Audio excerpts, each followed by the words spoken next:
वालेकुम, मैं हूं इमदाद सुमरो। आधे से ज़्यादा पीटीआई के अरकान वज़ीर आज़म इमरान खान को छोड़ चुके हैं और वफाकी काबीना के बहुत से अरकान, बहुत से वफाकी वज़रा साइड पर हो गए हैं। और वज़ीर आज़म इमरान खान को ये पता बहुत अरसा पहले चल चुका था, मगर उन्होंने पार्टी को अंधेरे में रखा। आज इत्तेहादियों ने, एक इत्तेहादी ने खामोश ऐलान कर दिया हुआ है इमरान खान साहब को छोड़ने का। दूसरे इत्तेहादी जो हैं वो कल या परसों बाज़ाब्ता अपोजिशन को अपनी जो राय है हतमी उससे आगाह कर देंगे, और जो कि अपोजिशन के साथ जाने की राय है, जो फैसला कर चुके हैं इत्तेहादी। और फिर एक दिन है कल का, और फिर परसों से इमरान खान साहब की हुकूमत के उल्टे मिनट शुरू हो जाएंगे। उल्टी गिनती होती है ना दिन, अब उल्टे मिनट शुरू हो जाएंगे। घंटों की भी बात नहीं कहा जा रहा है कि होगी, मनसूबा साज कह रहे हैं। तो कहानी आज मैं पहले मौलाना फजलुर रहमान साहब जो गए थे कराची, वहाँ से शुरू करता हूँ। और इमरान खान साहब के मुतालिक बहुत ज़्यादा इंकशाफात मेरे सामने हैं कि वज़ीर आज़म इमरान खान साहब जो हैं वो क्यों हालात को अपनी पार्टी से शेयर करना मुनासिब उन्होंने नहीं समझा था, क्यों पार्टी को अंधेरे में रखा। यहाँ तक कि उन्होंने अपनी किचन कैबिनेट को भी नहीं बताया कि अपोजिशन ने उनकी पार्टी को अंदर से तोड़ दिया हुआ है। क्यों वो चुप रहे, क्यों नहीं बताया, ये सारे मामलात। और वो किन पर इन्हिसार करते रहे वज़ीर आज़म इमरान खान साहब, सियासी लोगों के बजाय कहाँ उनका तकिया था, और जिन पर तकिया था वहाँ से इमरान खान साहब को क्या जवाब मिला या क्या नतीजा आया वहाँ से। मौलाना फजलुर रहमान साहब आज मुत्तहिदा कौमी मूवमेंट के आर्जी मरकज़ बहादुराबाद गए। वहाँ पर उनकी मुलाकात हुई मुत्तहिदा कौमी मूवमेंट के जो खालिद मकबूल सिद्दीकी और दीगर कायदीन के साथ। जब मौलाना साहब पहुँचे वहाँ पर तो वो विजुअल्स जब टीवी पर चल रहे थे तो बड़े दिलचस्प थे। मुत्तहिदा कौमी मूवमेंट के लोग और मौलाना साहब, जब एक होता है कि मेहमान आए तो ज़ाहिर है बंदा मुस्कुराहटों के साथ उसका इस्तकबाल करता है, आदर भाव करता है, हम कहते हैं सिंधी में तो खुशामदीद कहता है, मुस्कुराहटों के साथ वार्म वेलकम, जिसको बाहें खोल कर इस्तकबाल किया जाता है। लेकिन यहाँ पर आदर भाव जो था वो ज़रा कुछ ज़्यादा ही नज़र आया, कुछ दिल से अंदर से उठ रहा था कि यार इस दिन का इंतज़ार था। इमरान खान साहब कहते हैं मैंने दुआएं मांग मांग के तहरीक अदम एतमाद के लिए, अपोजिशन आई है, मेरी दुआओं से तहरीक अदम एतमाद का दिन आया है, तहरीक अदम एतमाद जमा हुई है, और ये मेरी दुआओं से। सिंधी में कहते हैं, एक वो शादियों का गीत है, एड़ाडी ही मुंजा मौला तो खा मुँह घुरिया, मेरे मालिक, मेरे मौला, मेरे रब, मैंने ऐसे दिन आपसे दुआओं में मांगे थे। इमरान खान साहब ये कहते हैं, लेकिन फिर उसके बाद जो जो कुछ कहते हैं वो भी आपके सामने है। फिर उसको आलमी साजिश भी करार देते हैं, फिर उनको कहते हैं कि ये करप्ट लोग हैं, बिकने वाले लोग हैं। लेकिन मुत्तहिदा कौमी मूवमेंट के जो कायदीन थे उनके चेहरों पर जो मुस्कुराहटें थीं, उनके चेहरे जो खुशी से फूले नहीं समा रहे थे, वो जो खुशी से निहाल हुए जा रहे थे, जिस तरह वो बाहें खोल कर मौलाना साहब का इस्तकबाल कर रहे थे, विजुअल्स देख लें आप। और ख़ास तौर पर वो जो है कंवर साहब जो हैं वो उनका कंवर नवीद साहब वो देख लें, और खालिद मकबूल सिद्दीकी साहब बड़ा ज़रा होते हैं, मोहतात होते हैं बात का अपने एक्सप्रेशन देने में, लेकिन उनकी बातें वही बता रही थी कि बेड़ा नी मुंजा मोला तो खा मुँह घुरिया। वो कह रहे हैं कि जी हम पिछले इतने अरसे से दीवार के साथ चुनवा लिए गए थे, आज आपके आने से हमें किसी और तरह से सोचने का मौका भी मिला है, किसी और तरह से। और फिर बहरहाल वो मैं उस पर आता हूँ बाद में। तो वो जो मुस्कुराहटें थी ना, मुस्कुराहटें वो बेसिकली ऐलान कर गई। उस्ताद बुखारी का एक शेर है, सिंधी के एक बहुत बड़े शायर हैं, गूंगिन घिटिया घिटिया में सारियों सचूं कयूं, तूंजू अखियों ककोरियूं मुँजूं भिन्यूं भिन्यूं, गूंगिन घिटिया घिटिया में सारियों सचूं कयूं। यानी ना मैं बोल रहा था ना तू बोल रहा था, सिर्फ आंखें बातें कर रही थी। तुम्हारी आंखों में गुस्सा था और मेरी आंखों में नमी थी, और इन्होंने एक राज खोल दिया कि जी हमारे दरमियान क्या चल रहा है। तो मुस्कुराहटों ने राज खोला कि मोहब्बतों के सिलसिले कहाँ तक पहुँचे हैं, और इमरान खान साहब से तंग आए मुत्तहिदा कौमी मूवमेंट वाले कहाँ जा चुके हैं। तो खालिद मकबूल सिद्दीकी साहब ने कहा कि जी हमारे 100 से ज़्यादा लोग आज भी लापता हैं, हमारे दफ्तर मिसमार किए जा चुके हैं या फिर सील हैं। हम अपना ऐसी हुकूमत जिसमें वज़ीर आज़म के पास अख्तियार नहीं है, उसमें हमें रहने का शौक़ नहीं है। ये खालिद मकबूल सिद्दीकी को मैं कोट अन कोट कह रहा हूँ। मौलाना फजलुर रहमान साहब जो हैं वो सिद्दीकी साहब को साथ खड़ा करके जो बात करते हैं वो बड़ी दिलचस्प बात है। वो ये है कि वो कहते हैं कि जी इमरान खान साहब ने मुल्क को जिस नहज पर पहुँचाया है, वो पूरा बात करते हैं ना, जो हालात का जिक्र करते हैं, हालात बयान करते हैं, और फिर कहते हैं कि कौन सा बदबख्त शहरी है जो आज इमरान खान के साथ खड़ा होगा। अब बदबख्त शहरी जाहिर है खालिद मकबूल सिद्दीकी को तो वो नहीं कह रहे थे, क्योंकि खालिद मकबूल सिद्दीकी ने तो अंदर मीटिंग में कह दिया कि मौलाना साहब हम आपके साथ हैं, हमारी जो शराइत हैं वो शराइत पीपल्स पार्टी ने मान ली हैं। हमारी जो शराइत थी बल्दियाती कानून के हवाले से सिंध के, वो पीपल्स पार्टी कह रही है जी हम आपके जो तरामीम है उसमें शामिल कर देते हैं, आपको एड्रेस करते हैं। आपके जो मसाइल हैं और आपके जो मुतालबात हैं आपके दफातर के हवाले से और शहरी इलाकों के हवाले से, जो आप कहते हैं कि इस तरह होना चाहिए, हम उस पर भी तैयार हैं। आसिफ जरदारी साहब ने कहा, बिलावल भुट्टो जरदारी साहब ने भी कह दिया, और यहाँ तक कि वो ख्वाजा इज़हार साहब ने कह दिया कि जी बिलावल भुट्टो और आसिफ जरदारी ने कह दिया मुआहदा होगा, तहरीरी मुआहदा होगा, हमें उनकी बात ही हमारे लिए गारंटी है, वो खुद ही हमारे लिए गारंटी है। मौलाना फजल रहमान साहब ने कहा कि जी भरोसे का तो कोई मसला ही नहीं है, भरोसा है, बिल्कुल है, क्योंकि ये लोग भी 14 साल के इख्तलाफात के बाद इस नहज पर पहुँचे। तो मुत्तहिदा कौमी मूवमेंट का ऐलान बाज़ाब्ता होना बाकी है। जो मौलाना साहब ने कहा कि जी इन्होंने ये अब हुकूमत के हलीफ नहीं रहे, हमारे साथ ऐलान जो है, हमारे साथ आने का ऐलान एक आध दिन में करेंगे। वो एक आध दिन मैंने आपको गुजारिश कर दी थी आज सुबह के वीलाग में भी, और पहले भी मैं कोई 15 दिन या 1 महीने से तकरीबन गुजारिश कर रहा हूँ कि 23 मार्च निकालनी है। तो 23 मार्च कल है। आज मौलाना साहब गए थे मामले को बिल्कुल हतमी शक्ल देने, और अब अगली मुलाकात जो है वो होगी कल या परसों शहबाज शरीफ की और परवेज़ इलाही साहब की। खालिद मगसी साहब जो बीएपी वाले, वो कह चुके हैं आसिफ जरदारी साहब को कि बाकी जैसे ओके हो जाएंगे हमें आप फ़ोन कॉल कर दीजिएगा हुजूर, हम आपके पास होंगे। यार मोहम्मद रिंद साहब वो आसिफ जरदारी साहब से कई मुलाकातें कर चुके हैं बीएपी वाले, तो वो भी सारा ऑन बोर्ड है। मुलाकात जो बाकी रहती है वो शहबाज शरीफ की और परवेज़ इलाही साहब की, वो कल होगी और कल या परसों होगी। उस मुलाकात में मामलात ओके हो जाते हैं, वहाँ पे अभी थोड़ा सा अगर है, अगर हो जाते हैं ठीक है, वरना मतलूबा तादाद तो मौजूद है अपोजिशन के पास। 5 मुस्लिम लीग नून निकल जाएगी तो 5 बीएपी वाले आ जाएंगे, मुस्लिम लीग काफ निकल जाएगी तो 5 बीएपी वाले आ जाएंगे, 5 और 7 मुत्तहिदा कौमी मूवमेंट 12 और 2 जिनका इम्कान है, वो 3 जो है ना जीडीए वाले, जिसमें फहमीदा मिर्ज़ा शायद ना जाए अपोजिशन के साथ, लेकिन दूसरे 2 तैयार बैठे होंगे। तो वो अगर आ जाते हैं तो ये जो 14 अरकान हो जाते हैं, तो इस सूरत में भी अपोजिशन इमरान खान साहब की खटिया खड़ी कर सकती है, इमरान खान साहब की लटिया डुबो सकती है, तो वो डूब जाएगी और फिर ऐलान होगा 24 या 25 को ऐलान कर दिया जाएगा। तो ये आज जो मौलाना फजल रहमान साहब के साथ खड़े होकर खालिद मकबूल सिद्दीकी साहब ने बातें की हैं, वो इमरान खान साहब के साथ अलहदगी का बाज़ाब्ता ऐलान है। ज़रा रियासत के मेहमान इस्लामाबाद में बैठे हुए हैं OIC वाले, तो वो जाएंगे तो फिर ये ऐलान भी हो जाएंगे, और वो कल चले जाएंगे। कल उनकी कॉन्फ्रेंस है और परसों चले जाएंगे। कल कॉन्फ्रेंस का दूसरा दिन है, तो कुछ कल निकल जाएंगे, कुछ परसों जाएंगे। तो परसों तक इस्लामाबाद आम हालात में आ जाएगा, आम सियासी हालात। तो मैंने सुबह विलाग में कहा था ना कि 2 दिन छुट्टी और उसके बाद इमरान खान की छुट्टी, तो फिर 2 दिन परसों ख़त्म हो जाएंगे, तो उसके बाद अपना हालात जो हैं वो अपनी वापस उसी तरह आ जाएंगे। पाकिस्तान में शेख रशीद साहब जिसको जोडो कराटो कहते हैं, वो जोडो कराटो शुरू हो जाएगा। ये तो कहानी है इत्तेहादियों की। अब मैं आपको एक दिलचस्प बात बताता हूँ, उसका कुछ हिस्सा अभी बताऊँगा, कुछ मैं आपको कल के अपने व्लॉग में गुजारिश करूँगा। ये कि वज़ीर आज़म इमरान खान साहब जो हैं उनको, क्योंकि उनके पास IB है, उनके पास दीगर इंटेलिजेंस इदारे हैं, उन्होंने वज़ीर आज़म इमरान खान साहब को बहुत पहले, कुछ महीने पहले, कोई 2-1 महीने पहले बता दिया था, तकरीबन 2 महीने पहले, कि भाई सैलाब आ रहा है, बंद बांध लो। इमरान खान साहब ने उनको कहा था कि आप बांधो, उन्होंने कोशिश की, लेकिन हालात ऐसे थे कि उनसे बंद नहीं बांधा जा सकता था। इसके लिए सियासी इंजीनियर्स चाहिए थे, पॉलिटिकल लोग चाहिए थे।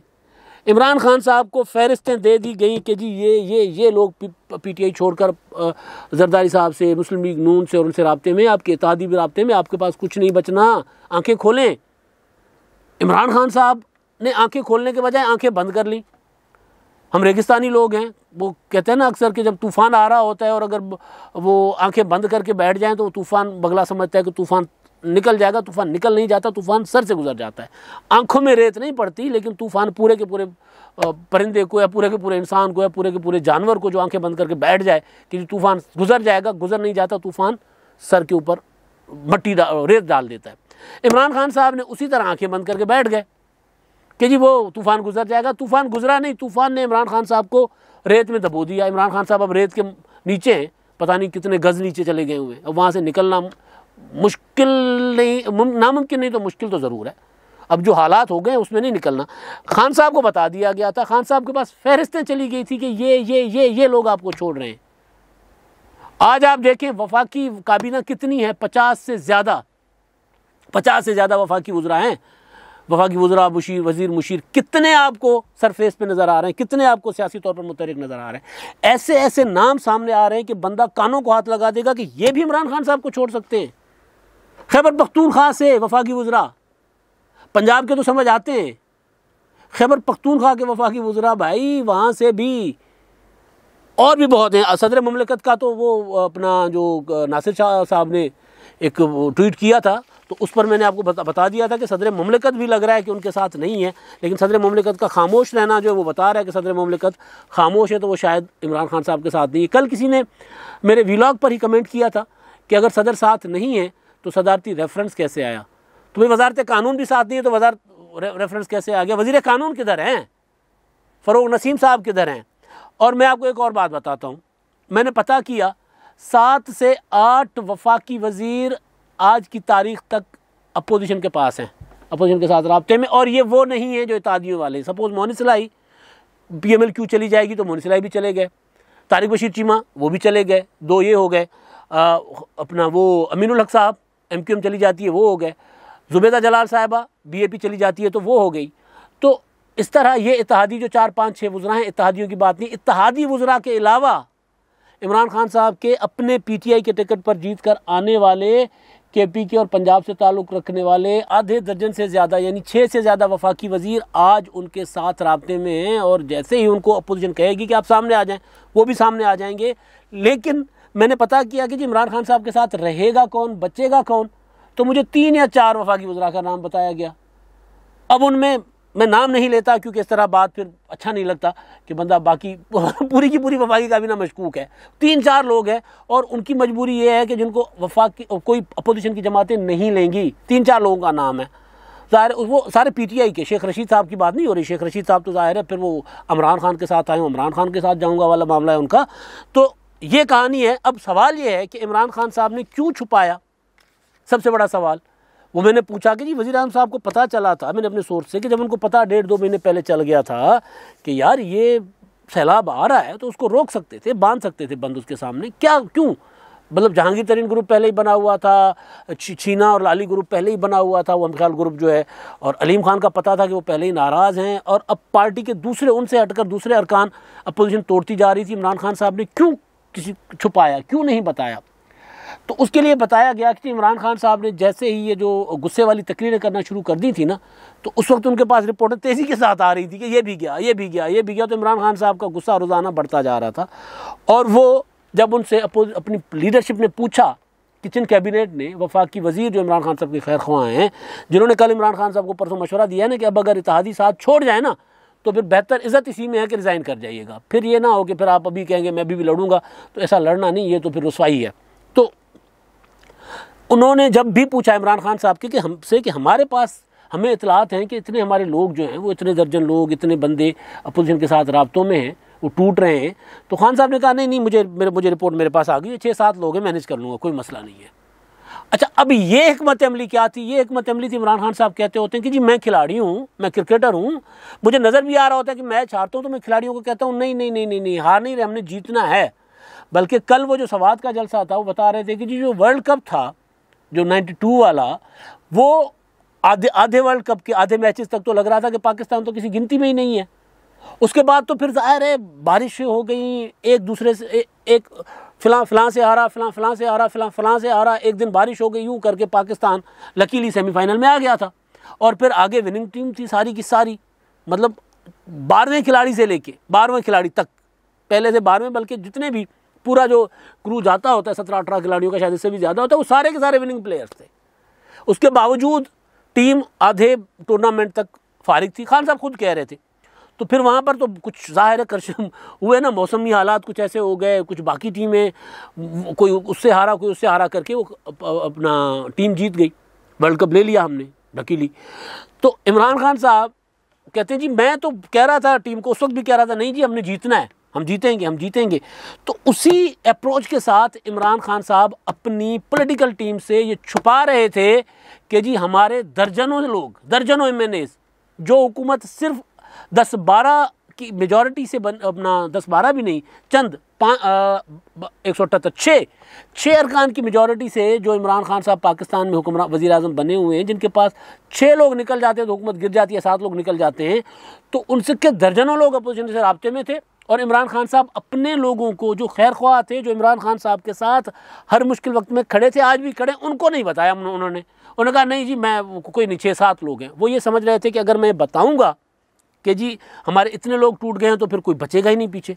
पता तो था ना किस तरह जहांगीर तरीन साहब ने मैनेज करके इनको हुकूमत बना के दी थी, किस तरह लोगों को अपने जहाज़ में भर भर कर लेकर आए थे। वो तो उनकी मेहरबानी थी। अब वो जिनकी मेहरबानी थी वो बेचारे लंदन बैठे हुए हैं, अब इंतज़ार कर रहे हैं, मेरा ख्याल है कि इमरान खान साहब जाएंगे तो फिर आएंगे, वरना फिर इमरान खान साहब ने अगर बच जाते हैं तो फिर तरीन साहब को भी ज़ाहिर निशाना बनाएंगे। तो अब हुआ ये कि इमरान खान साहब ने छुपाए रखा, लेकिन अपोजिशन ने तहरीक अदम-ए-एतमाद जमा करने के बाद इत्तेहादियों से बात की। इत्तेहादियों में मुस्लिम लीग कायदे आज़म कभी बात ये करती, कभी पल में तोला पल में माशा वाली सूरत हाल थी। तो अपोजिशन ने उससे पहले, जो मैं गुजारिश कर रहा हूँ ना कि कई माह पहले से काम कर रहे थे, तो सबसे पहले तो उन्होंने अपना PTI के अंदर के लोग तोड़े थे। तो अपोजिशन ने देखा कि यार ये इत्तेहादी जो है अगर मुस्लिम लीग कायदे आज़म वालों के पीछे चल पड़ेंगे तो फिर मामला ख़राब हो जाएगा, तहरीक अदम-ए-एतमाद तो हमने जमा करवानी है। उन्होंने PTI के जो तोड़े हुए अरकान थे उनको संभालना शुरू कर दिया, सेफ़ कस्टडी में लेना शुरू कर दिया। तो सेफ़ कस्टडी में जब लिया, परवेज़ इलाही साहब ने उन लोगों को एक्सपोज करवाने के लिए कि यार ये लोग एक्सपोज हो जाएंगे फिर अपोजिशन वाले हमारी तरफ आएंगे। एक परवेज़ इलाही साहब भी अपनी गेम खेल रहे थे ना। उन्होंने एक इंटरव्यू में कह दिया मुजीब रहमान शामी साहब को कि जी ये 10-12 लोग जो है वो सेफ कस्टडी में हैं PTI के। तो जब वो खबर आई तो उसके बाद फवाद चौधरी साहब ने कहा हमने तो सिंध हाउस पे छापा मारना है। शेख रशीद ने कहा हमने जी वहाँ से हमारे बंदों को रखा हुआ है, हमने नहीं छोड़ना। तो सिंध हाउस पर छापा मारने का प्लान बना कि जी वफाकी फोर्सेस जो होंगी वो फिर जो भी होती हैं, इस्लामाबाद पुलिस है या वज़ारत दाखिला के मातहत कोई और फोर्स होगी, तो वो उनको मुतहरिक कर दिया जाएगा कि जाकर सिंध हाउस से बंदे उठा कर ले आएँ। तो वहाँ पर फिर अपोजिशन के शातिर खिलाड़ियों ने कहा बंदे शो करो। उन्होंने सारे मीडिया को बुला लिया कि आए इंटरव्यू करें। तो वहाँ पर जब इंटरव्यू हुए तो उन इंटरव्यूज़ के बाद जब मीडिया पर आ गए तो फिर वो लोग जो सोच रहे थे वो भी अपोजिशन के साथ राब्ते में। मैंने आपको गुजारिश की थी कि 30 डॉक्टर रमेश कुमार साहब कह रहे हैं, 24 अपना कह रहे थे राजा रियाज साहब, मेरी इतला थी कि 50 से ज़्यादा, 15 मजीद थे। तो वो जो लोग थे वो लाइन लग गई लोगों की। इमरान खान साहब को पता था कि कितनी लंबी लाइन लगेगी।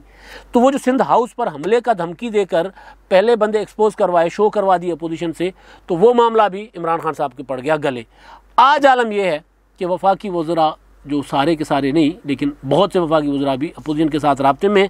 इमरान खान साहब का वो जो क्रिकेट वाली टेक्निक थी ना वो यहाँ इस्तेमाल करना उनको गले पड़ गई। अब सिर्फ कल का दिन है और परसों से दोबारा गेम ऑन होगी, और जब परसों से गेम ऑन होगी तो फिर इमरान खान साहब की गेम ओवर हो जाएगी। अब तक के लिए इतना ही। अल्लाह हाफ़िज़।